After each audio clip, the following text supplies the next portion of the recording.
मोदी पॉकेटमार प्रधानमंत्री है। भाइयों एवं बहनों, मित्रों, भाइयों एवं बहनों, मित्रों कहते कहते कब भीतरे ढकेल लिया पूरा देश लूट के पता नहीं चला। इनके बाप दादा उसी सब बोले के बच्चे हैं जो अंग्रेजों की दलाली और मुखबरी भरवागिरी कर रहा था।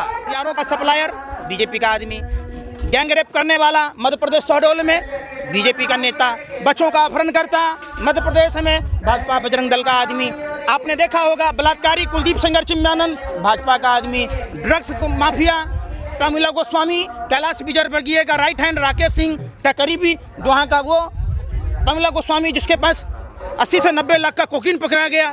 सीए एनआरसी के नाम पर देश भर में नफरत फैलाया गया। कौन है? आरिफ शेख, भाजपा का अल्पसंख्यक मोर्चा का जनरल सेक्रेटरी। कौन पाकिस्तान डे पर बधाई दिया भाई?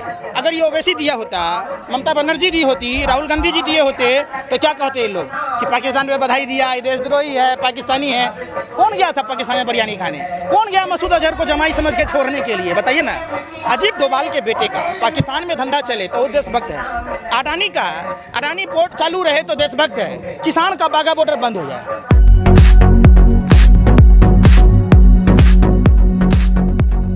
ये वही लोग हैं जब देश आज़ादी की लड़ाई लड़ रहा था, ये लोग नहीं चाहते थे कि देश आज़ाद हो। ये गोरे अंग्रेजों की दलाली मुखबरी उनकी भरवागिरी करने वाले लोग हैं। ये वही लोग हैं। सावरकर कौन है जो 80,000 स्वतंत्रता सेनानियों में सेलुलर जेल में बंद थे, जिसमें सावरकर ही क्यों माफी मांगा? क्या गोरे अंग्रेज सावरकर के जीजा और फूफा लगते थे? कौन लोग हैं? जब 1941 में श्यामा प्रसाद मुखर्जी बंगाल प्रांत में मुस्लिम लीग के फजाहुल हक के साथ सरकार बनाए, वित्त मंत्री बने, जो जनसंघ के स्थापक थे, जो भारतीय जनता पार्टी के आप कह सकते हैं आइकॉन थे, तो कौन थे ये? उस समय धर्म के आधार पर विभाजन की बात की और धर्म के आधार पर विभाजन का प्रस्ताव पास किया, वित्त मंत्री बने। 1942 में भारत छोड़ो आंदोलन को चलने की बात की। 1943 में गुलाम हुसैन अब्दुल्ला खान और जिन्ना के साथ सिंध प्रांत में सरकार बनाई, अखंड भारत को खंड खंड किया। इन लोगों के दिल और दिमाग में आज भी चुभ रहा है। इनके बाप दादा उसी सब बोले के बच्चे हैं जो अंग्रेजों की दलाली और मुखबरी भरवागिरी कर रहा था। इनके द्वितीय गुरु हैं हेडगेवार के बाद MS गोवलकर। उसकी किताब देखिए बी आर आवर नेशनहुड, उसके 147वें पेज में लिखा है 95% लोगों को गरीब बनाना। ये उसी एजेंडे पर काम कर रहे हैं। जिस सोशल मीडिया के सहारे भारतीय जनता पार्टी आई, इनके अमित शाह खुद कहते थे, क्या कहते थे कि बूथ कमेटी तक जो देश की इलेक्ट्रॉनिक मीडिया, प्रिंट मीडिया या और भी जो संचार के माध्यम हैं वो खबर नहीं पहुंचा पाए, बूथ कमेटी तक इनके व्हाट्सएप ग्रुप होते थे जो फर्जी पूरे खबरों का आदान प्रदान करते थे। आज इनको डर किस बात का लग रहा है? मतलब चोर के दाढ़ी में तिनका। आप समझिए, सरकार डरी हुई है, सहमी हुई है। जब सरकार ने देश के electronic media, print media, online media और कई सारे ऐसे ऐप्स को जब मुकेश अंबानी अडानी के थ्रू टेक ओवर कर ली, तो एक सोशल मीडिया प्लेटफॉर्म, पहले क्या होता था कि व्हाट्सएप ग्रुप से गलत खबरें फैलाई जाती थी और टेलीविज़न पर तमाम न्यूज़ चैनलों पर उस अफवाह का खंडन किया जाता था। अब ज़माना घोर कलयुग हो गया। अब टीवी वाले सारे दिन बैठकर मोदी सरकार की सुपारी लेता है, नफरत फैलाता है, अफवाहें फैलाता है, लोगों के माइंड कंट्रोल करने का काम करता है और सोशल मीडिया उस चीज़ को उजागर करता है। आप एक बात बताइए, लाल किले की घटना पर किसानों को बदनाम करने की जो भाजपा RSS की कुत्सित प्रयास थी, अगर वो लाइव नहीं हुआ होता तो आज देश के किसान क्या कहलाते? और ये सर्टिफिकेट भाजपा RSS के लोग बांट रहे हैं कि कौन देशद्रोही है, कौन देशभक्त है। अरे बिल्ली को दूध की रखवाली दीजिएगा, अब बिल्ली बगुला कहे कि मैं दुग्धा वैष्णव हूँ, मैं तुलसी का माला पहन लिया, मैं मछली नहीं खाता। ये वही लोग देश के गद्दार हैं, टुकड़े टुकड़े गैंग के लोग हैं, देशद्रोही लोग हैं जो देश को आज़ाद नहीं होने देना चाहते। आज जब देश में मुस्लिम समाज के लोग आंदोलन करते हैं, पाकिस्तानी हो जाते हैं। जब पंजाबी समाज आते हैं, खालिस्तानी हो जाते हैं। जब छात्र नौजवान आता है तो अर्नब नक्सली हो जाता है। हैं? ये लाइसेंस किसने दिया भैया? ये देश मनुस्मृति से चलेगा? देश बाबा साहब अम्बेडकर के संविधान से चलेगा, जिस संविधान ने भारत की तमाम उन सभी जाति, धर्म, भाषा और प्रांत के लोगों को समता मूलक समाज का अधिकार दिया है, धर्मनिरपेक्ष राष्ट्र की बात कही है, तो संविधान से चलेगा। भाजपा आरएसएस के नेताओं के बाप की बपौती है, उनके बाप की जागीर है। आप समझिए, नरेंद्र मोदी जी की भाषणों पर अगर ध्यान देंगे पत्रकार महोदय, क्या कहते थे कि मैं भारत को, मेरा सपना है कि अमेरिका वाले वीजा के लिए लाइन में लगे हों, हैं?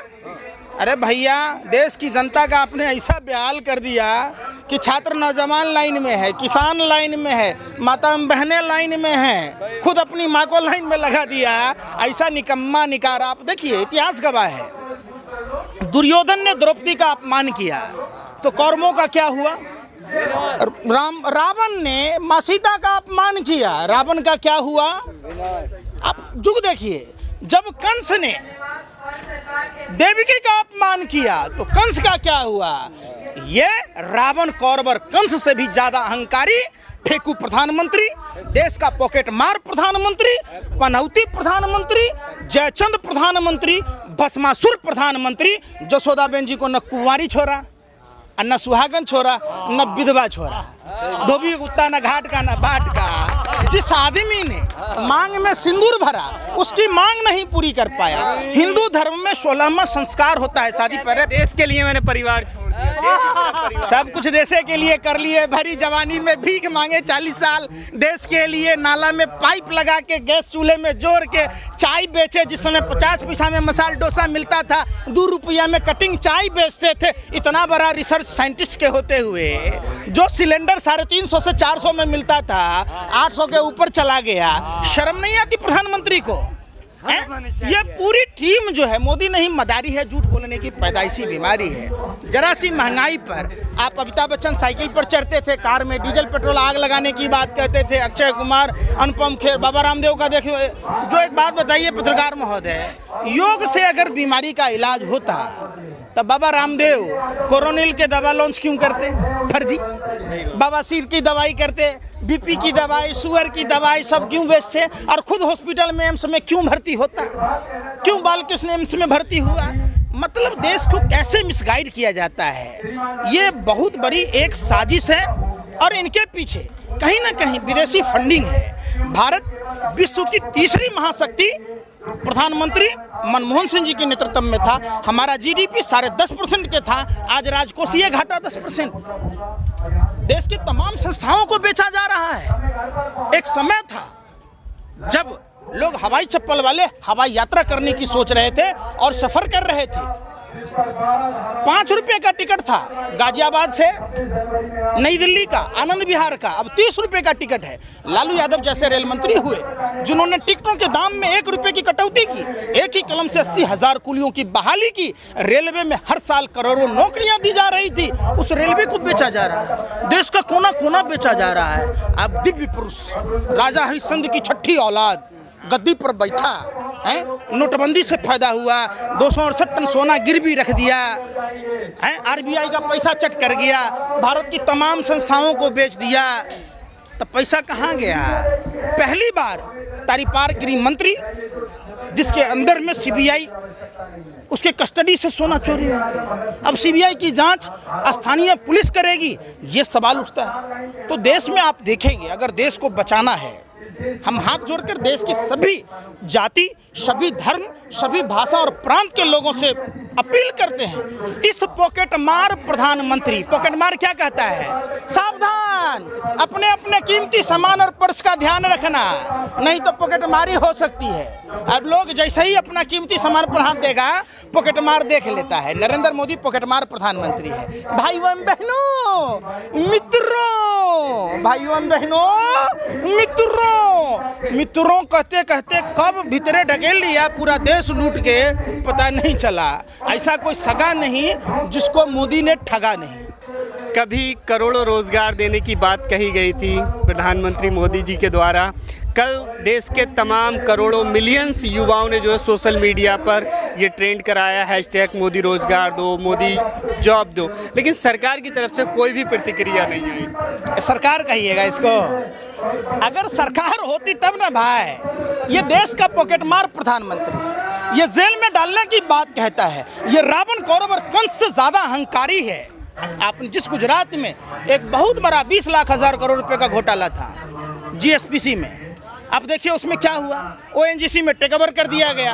देश का सबसे बड़ा हरामखोर संदीप पात्रा, जो फर्जी डॉक्टर, कोरोना में इलाज करना चाहिए था कि उसको घोटाला करना था। आप समझिए, पापा देख के पापा, अरे तेरा पापा होगा, तेरे पापा का कोई ठिकाना नहीं है। हर आदमी का एक ही पापा होता है। संदीप पात्रा का पता नहीं कितना पाप बना ले, जरूरत पड़ने पर गधे को भी बाप कह दे। एक भी बात आज तक के रिकॉर्ड में बताइए कि नरेंद्र मोदी जी ने जितनी भी बातें कही होगी उसमें एक भी सत्य बता दीजिए। झूठ पकड़ने वाला मशीन फेल हो जाएगा। कितना पकड़ेगा भाई? आज तक जितना 5 लाख का बूट, 10 लाख का सूट, सुनिए पहले एगो पहली पूछ रहे हैं आपसे, 5 लाख का बूट और 10 लाख का सूट, ऐसा कौन सा आदमी जो 24 घंटा बोलता है झूठ ही झूठ? बताइए, जानते हैं आप? नरेंद्र मोदी कभी सत्य बोलते बता दीजिए। बार बार प्रधानमंत्री क्यों बनाती है देश की जनता उन्हें? आपने बनाया, हमने बनाया। बैलेट पेपर से चुनाव करा लीजिए, वार्ड काउंसलर का चुनाव जीत जाए तो हम बोलना छोड़ देंगे। आप नहीं समझे बात। आप बैलेट पेपर से चुनाव करा लीजिए। जो आदमी, एक बात बताइए, जिसको बीवी नहीं होता है, लोग मकान किराया पर नहीं देता है, तो इसको प्रधानमंत्री बना देगा? तो देश की ऐसी बात अंबानी अडानी ने बनाया, देश की जनता ने बनाया होता तो प्रधानमंत्री जी एमटीएनएल और बीएसएनएल जैसी कंपनी को नहीं डुबोते। प्रधानमंत्री जी रेलवे को डुबाने की कुत्सित प्रयास नहीं करते। प्रधानमंत्री जी देश की तमाम संस्थाओं को नहीं बेचते। प्रधानमंत्री जी हर, आपने देखा होगा, आदर्श गोद गांव लेने की बात कह रहे थे। हर साल 5 गांव, 30 गांव अब तक लेने थे 6 साल में, तो हुआ। हथियारों का सप्लायर बीजेपी का आदमी, गैंग रेप करने वाला मध्य प्रदेश शहडोल में बीजेपी का नेता, बच्चों का अपहरण करता मध्य प्रदेश में भाजपा बजरंग दल का आदमी। आपने देखा होगा बलात्कारी कुलदीप सेंगर चिन्मयानंद, भाजपा का आदमी। ड्रग्स माफिया प्रमिला गोस्वामी, कैलाश विजयवर्गीय का राइट हैंड, राकेश सिंह का करीबी, वहाँ का वो प्रमिला गोस्वामी जिसके पास 80 से 90 लाख का कोकीन पकड़ा गया। सीए एनआरसी के नाम पर देश भर में नफरत फैलाया गया। कौन है? आरिफ शेख, भाजपा का अल्पसंख्यक मोर्चा का जनरल सेक्रेटरी। आप देखिएगा, क्यों नहीं देश, आप सब चीज़ देश हित में जोड़ देते हैं। पुलवामा घटना की जांच करा ना लीजिए, क्यों नहीं कराते? सैटेलाइट जब ये बता देता है कि ये सेकंड की सुई यहाँ पर है, मिनट की सुई यहाँ पर है, तो सैटेलाइट नहीं बताता है कि वो जो कार थी, जिस कार में 300 किलो से अधिक आरडीएक्स और जेलेटिन थे, वो कार किसकी थी? और वही डीएसपी देवेंद्र सिंह दिल्ली चुनाव से पहले आतंकवादी को ला रहा था। अगर लाने में कामयाब होता तो दिल्ली में बम विस्फोट होता, हादसे होते और ये चुनाव जीत जाते। जितनी भी घटनाएं, कंधार हाईजैक, उरी, पठानकोट, कौन आप पाकिस्तान डे पर बधाई दिया भाई? अगर ये ओवैसी दिया होता, ममता बनर्जी दी होती, राहुल गांधी जी दिए होते, तो क्या कहते ये लोग कि पाकिस्तान पे बधाई दिया, ये देशद्रोही है, पाकिस्तानी है। कौन गया था पाकिस्तान में बिरयानी खाने? कौन गया मसूद अजहर को जमाई समझ के छोड़ने के लिए? बताइए ना। अजीत डोभाल के बेटे का पाकिस्तान में धंधा चले तो वो देशभक्त है। अडानी का, अडानी पोर्ट चालू रहे तो देशभक्त है। किसान का बागा बॉर्डर बंद हो जाए, क्या मतलब बनता है? तो ये धर्म के नाम पर और राष्ट्रीयता के नाम पर पहले देश बचाने की लड़ाई भारत माता की जय बोलकर की जाती थी, और भाजपा आरएसएस के लोग आज देश बेचने का काम भारत माता की जय बोलकर कर रहे। ये हिंदू धर्म को बदनाम कर रहे हैं। सुनिए, हिंदू धर्म को कैसे भाजपा आरएसएस के लोग बदनाम कर रहे हैं। हिंदू धर्म मनुर्भव की परिभाषा परिभाषित करता है। हिंदू धर्म विश्व वसुधैव कुटुंबकम कहता है। हिंदू धर्म में कहीं भी नफरत की, ठगी की, छल प्रपंच की कोई गुंजाइश नहीं है। भगवान प्रभु श्री राम सबरी माता के जूठे बैर खाए, अपने प्रजा मामूली से एक धोबी के कहने से अपनी गर्भवती पत्नी का परित्याग महर्षि वाल्मीकि के कुटिया में किया। तो नरेंद्र मोदी जी हिंदू धर्म को बदनामी करने का ठेका लिए हुए हैं। तमाम भाजपा आरएसएस के लोग ये हिंदू धर्म को, ये असुरों की तरह, कालनेमी राक्षस की तरह, रावण की तरह हिंदू धर्म को बदनाम कर रहे हैं। पंकज जी, ट्रेंड कर रहा है ट्विटर पर अभी भी मोदी जी रोजगार